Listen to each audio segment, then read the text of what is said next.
Le temps. Le temps dans un roman. Que choisir? Le présent ou le passé? Comment choisir? Le présent, à quoi ça sert dans un roman? Et le passé, à quoi ça sert? Qu'est-ce qu'ils apportent l'un et l'autre? C'est ce dont on va parler dans ce podcast. Le présent, c'est le temps de l'immédiateté. En général, quand tu utilises le présent, c'est dans des récits où on est à la première personne et où on est dans la tête du personnage et on le suit pas à pas. Je pense à un roman que j'ai relu il y a pas longtemps qui s'appelle Poppy Wyatt est un sacré numéro de Sophie Kinsella. Dans ce roman, Sophie Kinsella, elle utilise le présent parce que c'est ce qui est le plus évident. Parce que durant tout le texte, on est vraiment dans la tête de Poppy, on l'accompagne dans ses pérégrinations, elle a perdu sa bague de fiançailles, elle s'est fait voler son téléphone et en a trouvé un autre dans une poubelle. Donc s'ensuit une histoire par moments un peu abracadabrante, mais très drôle. Donc on est vraiment dans la tête de Poppy, on est avec elle pas à pas, jour après jour, et c'est ce qui permet à l'auteur de faire des digressions qui sont directement liées à la façon dont son personnage perçoit les événements.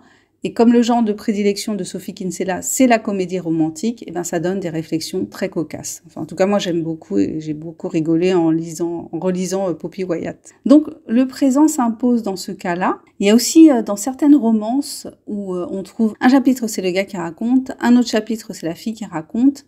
Là aussi, c'est le présent qui s'impose. Ça ne veut pas dire que les personnages ne peuvent pas faire des flashbacks et user du passé dans leur narration, mais le temps qui domine, ça va être le présent.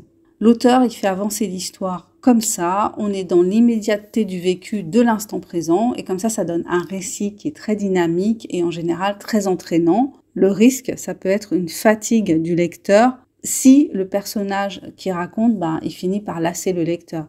Sinon, si on se trouve en sympathie avec le personnage qui raconte, avec le narrateur, si on se trouve en harmonie avec lui, voilà, c'est vraiment, ça va être un récit dans lequel on va se laisser totalement emporter. On peut utiliser aussi le présent dans un récit qui est la plupart du temps au passé. On va l'utiliser à un moment donné quand il y a une action particulière. Le but, c'est de donner une dynamique, une force, justement. Ça vient comme ça, de manière ponctuelle. Ça peut être pour raconter une scène intense, une scène de bataille, par exemple, une scène de bagarre. Et comme ça lui donne beaucoup plus d'impact. Le passé, maintenant. Le passé, c'est le temps de la narration. C'est le temps auquel on est habitué depuis qu'on est enfant. Quand nos parents nous racontaient des histoires, c'était au passé.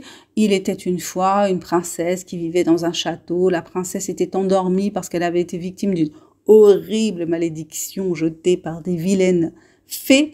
Et puis un beau jour, un prince arriva sur un beau cheval blanc et se dirigea vers la princesse et déposa sur ses lèvres sans son consentement, le vilain, diront certaines, un baiser. Donc le passé, c'est le temps par excellence de la narration, le temps auquel on est habitué et qui nécessite attention de ne pas se mélanger les pinceaux entre l'imparfait et le passé simple, parce que ça donne des choses vraiment pas top. Donc le passé, c'est ce qui nous paraît normal dans une histoire qu'on nous raconte, parce que l'histoire, elle est censée s'être déjà produite et l'auteur vient nous la raconter. La personne qui parle, ça peut être l'auteur dans la peau du fameux narrateur omniscient, celui qui sait tout.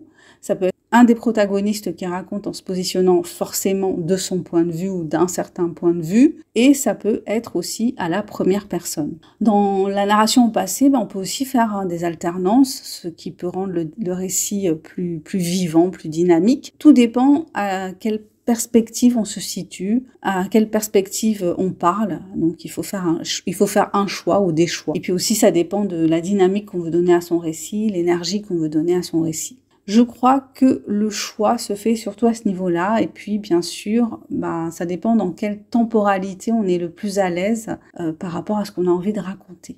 Donc, on doit se poser la question, est-ce que c'est judicieux d'utiliser le présent ou est-ce que c'est judicieux d'utiliser le passé? Avec quoi je me sens plus à l'aise pour raconter cette histoire? Avec quel temps je me sens plus à l'aise pour raconter cette histoire? Vous me direz ce que vous en pensez. N'hésitez pas, commentez. Parlez-moi de vos écrits actuels. Où est-ce que vous en êtes? Quel choix vous avez fait au niveau de la narration, présent, passé, un peu des deux? Je vous invite à vous abonner si ce n'est pas déjà fait. Mettez un pouce, partagez et puis allez faire un tour aussi sur ma page Amazon pour découvrir mon dernier roman paru qui s'appelle L'amour minimaliste, qui est une romance et qui n'est pas à la première personne. Je vous dis à bientôt pour le prochain partage. Bye bye!